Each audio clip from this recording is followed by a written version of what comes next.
During the Cold War, the Soviet Union developed a project called the Patriot, which consisted of genetically modifying humans so that they could overcome their abilities and become super weapons.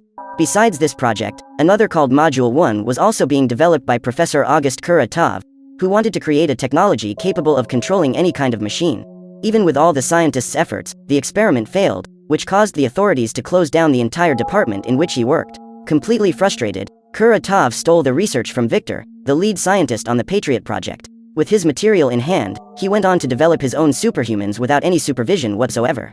But unlike the experiments allowed by the government, Kuratov's experiments did not follow any kind of ethics, and because of this, several guinea pigs did not survive.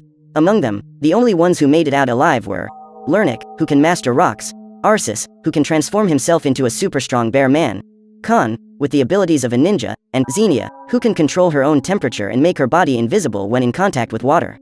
In the final phase of the Cold War, Kuratov is discovered and arrested for his crimes against humanity, but manages to escape and take refuge in the old genetics laboratory. But to his misfortune, the authorities decide to destroy the place to put an end to all research. It turns out that Kuratov already knew this could happen and turns his own laboratory into a bomb, activating it at the moment of the attack just to cause casualties.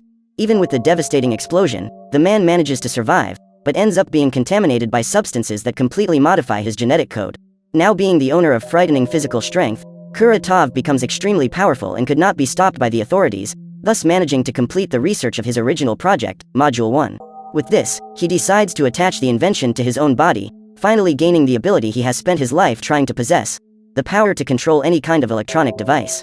In the present day, a businessman is presenting to the military how a new machine developed for combat works, but unlike the others, it does not need anyone to control it, and has an artificial intelligence that can dodge attacks and hit several targets at the same time. To prove the potential of this device, the entrepreneur sends his own Russian tanks to try to hit it.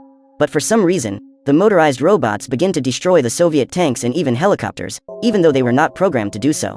Concerned, the businessman calls for reinforcements to finish off the robots, but the machines destroy the base's entire military arsenal. At that moment, the robots turn to the command center where the businessman is and begin to shoot the place, destroying the computers and eliminating all the humans with one last missile.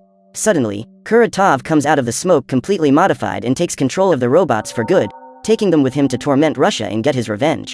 In a very short time, the news about what Kuratov has done reaches the Ministry of Defense, and General Dolgov decides to resurrect the Patriot project, leaving Major Elena in charge of locating the superhumans created by the villain and convincing them to help defend the entire planet from this new threat. The general then takes Elena to the former headquarters of the Patriot project so that she can meet with the team and start investigating the whereabouts of the Guardians, asking them to track down any kind of strange events in the last few years, where it is rumored that a stone man has been seen trying to hide. So,